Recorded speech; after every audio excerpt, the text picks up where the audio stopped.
Hello friends, मैं lucky Kumar LN के class में आपका स्वागत है। आज इस वीडियो में हम आपको संरचना विज्ञान के प्रमाण में समजात अंग, समवर्ती अंग और अवशिष्ट अंग के बारे में बताने वाले हैं।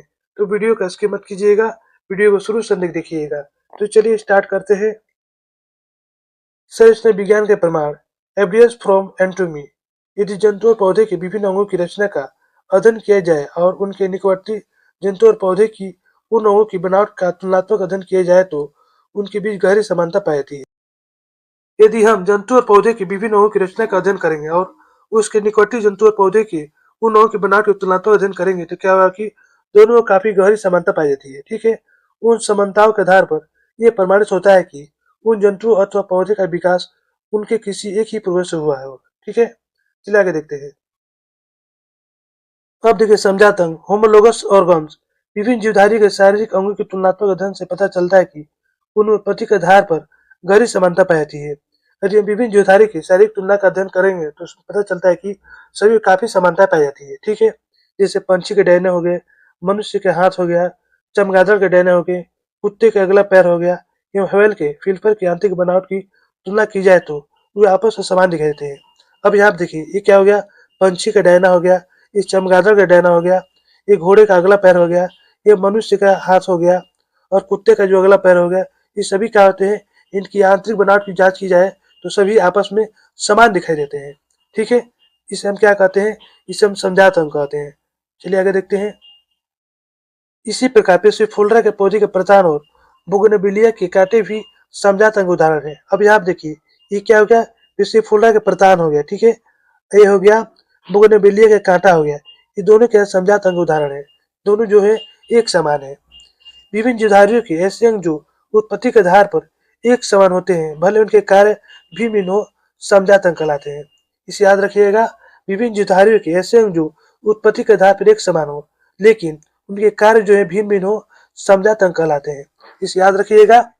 इसी प्रकार यदि विभिन्न प्रकार के कशेरुकी प्राणियों में मस्तिष्क तथा केंद्रीय की रचना की तुलना की जाए तो आपस में बहुत अधिक समान दिखाई पड़ते हैं। क्या तुलना किया जाए तो मस्तिष्क तथा केंद्रीय की रचना की तुलना की जाए तो आपस में बहुत अधिक समान दिखाई पड़ते हैं।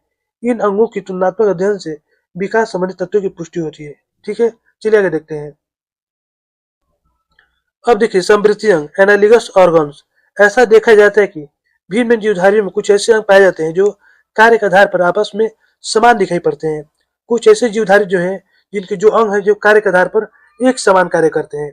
जैसे मच्छर के पंख हो गए, तितली के पंख हो गए, पक्षी के पंख हो गए, चमगादड़ के पंख हो गए। इनके जो कार्य जो है एक समान है। इन जीवधारियों के पंखों की बनावट का अध्ययन करने से पता चलता है कि इनके पंख यद्यपि उड़ने में सहायक है तथा वे उत्पत्ति के आधार पर एक दूसरे से भिन्न है।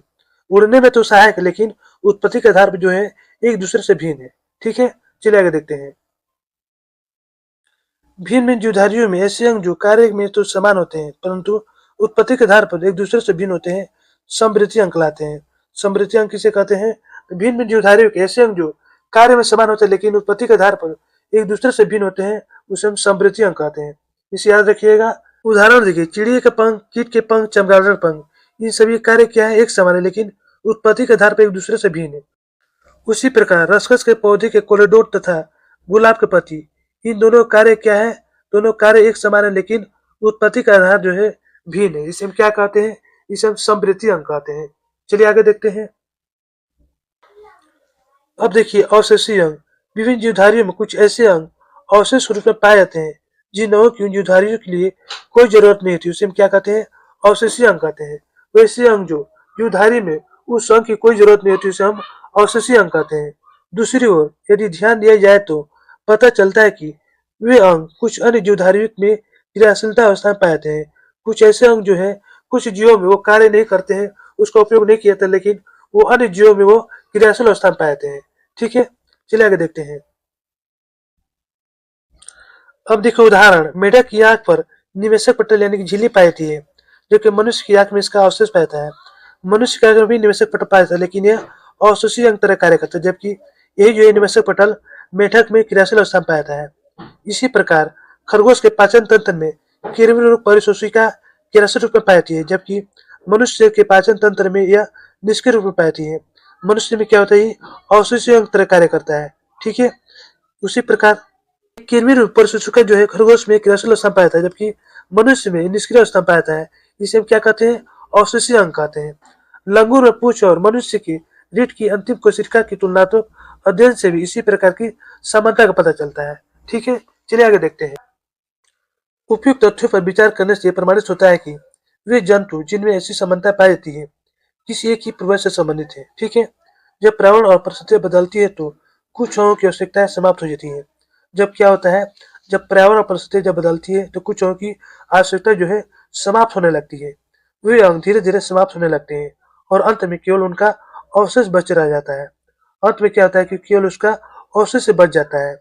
जीवधारी में पाए जाने वाले ऐसे अंग जो आवश्यकता और उपयोग के अभाव में मात्र अवशेष के रूप में बच जाते हैं, वे अवशेषीय अंग कहलाते हैं। अवशेषीय अंग किसे कहते हैं? तो जीवधारियों में पाए जाने वाले ऐसे अंग जो आवश्यकता और उपयोग के अभाव में मात्र अवशेष के रूप में बच जाते हैं, उसे हम अवशेषीय अंग कहते हैं। ठीक है, मनुष्य की आंख में निवेशक पटल का अवशेष, मनुष्य की आंख के साथ संलग्न कृमि रूप परिशोषिका, मनुष्य के रीढ़ का अंतिम पुष्टदंड, कान की पेशियां, केनाइन दांत, पेट की पेशियां, शरीर पर बाल, स्तन का अवशेष आदि अवशेष अंग के उदाहरण है। सभी क्या है? मनुष्य के अवशेषीय अंग है। ठीक है, तो दोस्तों यहीं पर हमारा वीडियो समाप्त होता है। यदि हमारी वीडियो आपको अच्छी लगती है तो लाइक सब्सक्राइब जरूर कीजिएगा, बेल आइकन जरूर दबाइएगा, जिससे नए वीडियो को नोटिफिकेशन आपको मिलता रहे। धन्यवाद।